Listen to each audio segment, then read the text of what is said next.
Well, hey, good morning, everybody. It's Dave coming to you from the paddock. We're back in Maryland. We're back in our paddock. The trip home was great. I took yesterday off just because it was mainly a family day. Slow morning coffee with Anne Marie, and then we took her mom out for lunch. So those two things took 4 or 5 hours out of the day, and that's most important is get home and reconnect with everybody. So this is a Red Freedom Friday video. And what I'm going to do is show you my blade collection. I'm not going to do one at a time. Sharp Things Saturday, I'm going to do this as one. So I've shown you my Wyoming arsenal in a chunk. You've seen my Maryland handguns. You've seen my Maryland shotguns. You've seen my Maryland rifles. So now you're going to see my Maryland blade collection. It's probably 8 or 9 of them, and they span from pocket knife to full battle knives. So I'm going to show you those. But before we do that, so it's red. So it's the first time I've worn the shirt. I'm not wearing flannel now. We're in Maryland. It's getting to be 70 degrees out there right now. So no more flannel, but we'll do red, Freedom Friday. And remember, red means those are deployed. And I say it every time. I'm going to keep saying it. We have to remember those who are deployed because they are the protective shell around our way of life. Doesn't mean we have to support the current administration. It doesn't mean we can be happy for what our government is doing. We don't even have to be happy with the mission that the politicians give our armed forces.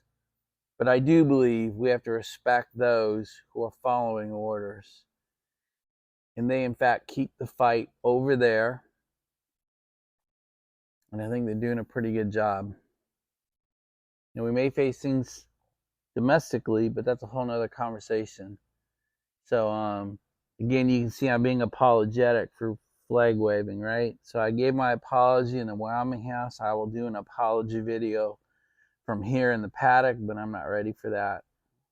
Today is, let's remember those who protect our way of life so that we can do these sorts of videos and have all sorts of controversies and have sorts of conversations and spend our days the way we want to spend them, whether that be pursuing a career or pursuing income or pursuing a great smoke or a nice cigar. All that's possible because a whole bunch of people are willing to stand out and protect our bubble, our way of life. Before I go to the blades, I also want to say I owe a whole bunch of you thank you videos. You guys are absolutely insane.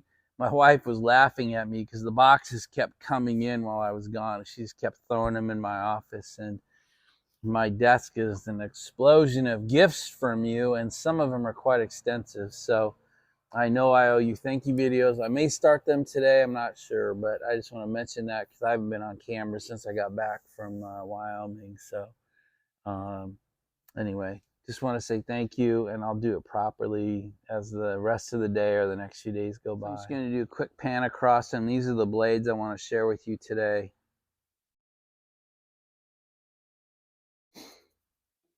And we'll do each one individually. All right, back here and kind of says it all. Give me liberty, give me death. Second Amendment, flags, hat, shirt. I think the message is pretty clear. All right, the first thing I want to show you is just a little bit of pepper spray. I buy these for the women in my life. They go in their purse. They're pretty effective. If you can avoid a conflict with this, it's far better. But to not have it would be silly. So it sits on most of my ladies' key fob chains, and another one usually sits in their purse, and sometimes they even have a third one in the console or a fourth one in their pocket. So these are usually pretty close to most of the people in my life. The second one I'll show you is this is my daily carry. This is a Benchmade. These are pretty expensive, but they're pretty capable. I literally use this thing every day. But these Benchmades are like $300. So I have just this standard. You just pull the button down so you can see it unlock. and easy to sharpen, pretty much bulletproof. You can run over these things, all metal. I have the automatic version in Wyoming where it has a button, you push it and the blade comes out for you. But this was the first one I bought. And this one, this is actual, hang on a second, I'll be right back. So the next one I show you is, I was gonna call it a buck, but I would have been wrong. This thing's pretty heavy. I carried this in my pocket for a long time, but it just basically, your basic open, it's a Sheffield.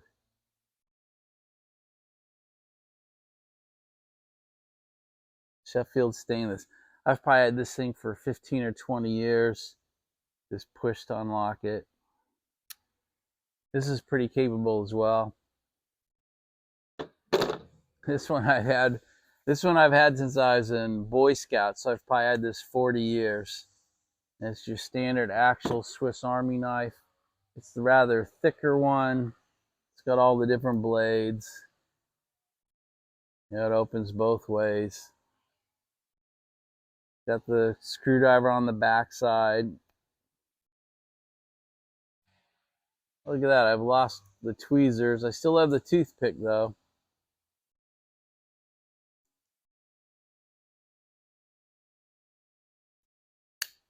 Anyway, this is basically a museum piece for me now. But I still have it. I still have the original case. I really just keep it around for sentimental value. The next one, I don't even know why I have this, but it's vicious. It's a great extra weapon to have in your pocket. It's funny, my girls asked me to give them each a version of this, so they've got colorized versions of these things.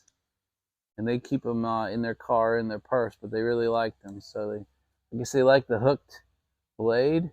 I don't really use this thing. It just sits in a drawer or a go bag. Anyway, it says Tac Force on it.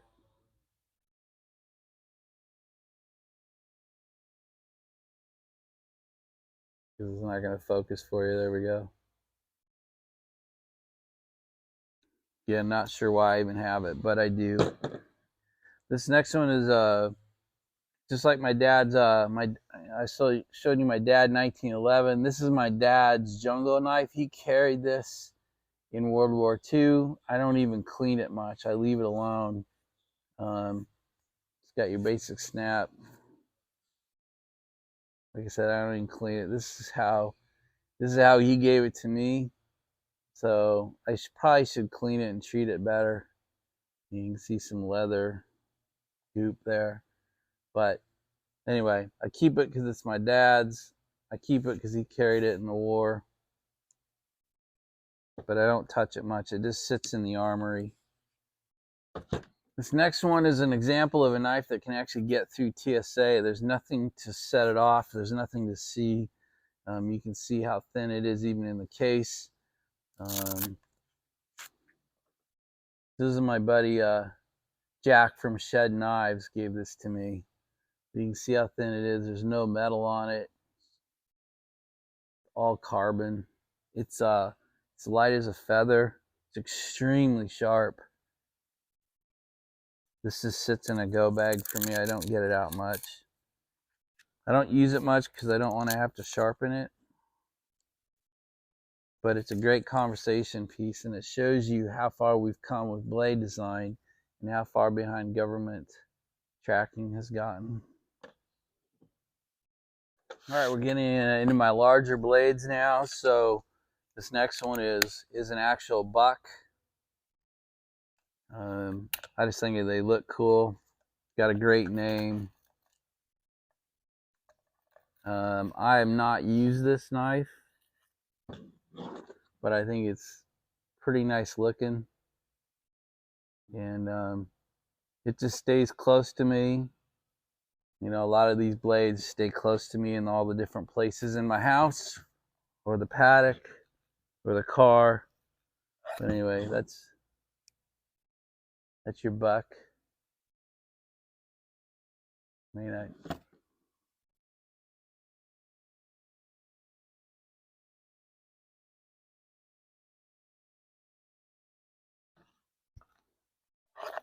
Not sure what to say on that one. Just I enjoy it. I think it looks nice, quite effective. I just don't use this one much. This is one of my everyday uses. This is a Samora. I carry this every day for years. Samora, made in Sweden. Pretty well balanced. I've sharpened it a bunch. It sharpens well. It holds the edge well. It's light. It stays in its scabbard nicely. That's a nice weapon. I like it. And now I've got two battle knives I want to show you. Okay, the first one is a Glock knife. I wanted to do this because it's a good version of so the retaining tab is here. And I like these thinner kind of tactical blades. I got the one with the saw edge on it. Not really sure why. You can get this combat knife from Glock without the edge, but I decided it makes it more of a utility knife. So I've just received this. I ordered it months ago. Glock runs out of these things. They sell out quick. So I just let the order stand. It took probably 4 or 5 months to get to me. I've not done anything with this other than show it to you on the video. But I like this thinness here, because the next one is going to show you a complete opposite. And my last knife for today is an actual combat knife. All right. So this is a K-bar. Actually, this is an actual K-bar knife. It is designed for and been battle tested over and over and over again. It is a heavy knife, a heavy blade. It is really meant to kill. So this is on my battle belt. You can see it's the BK7.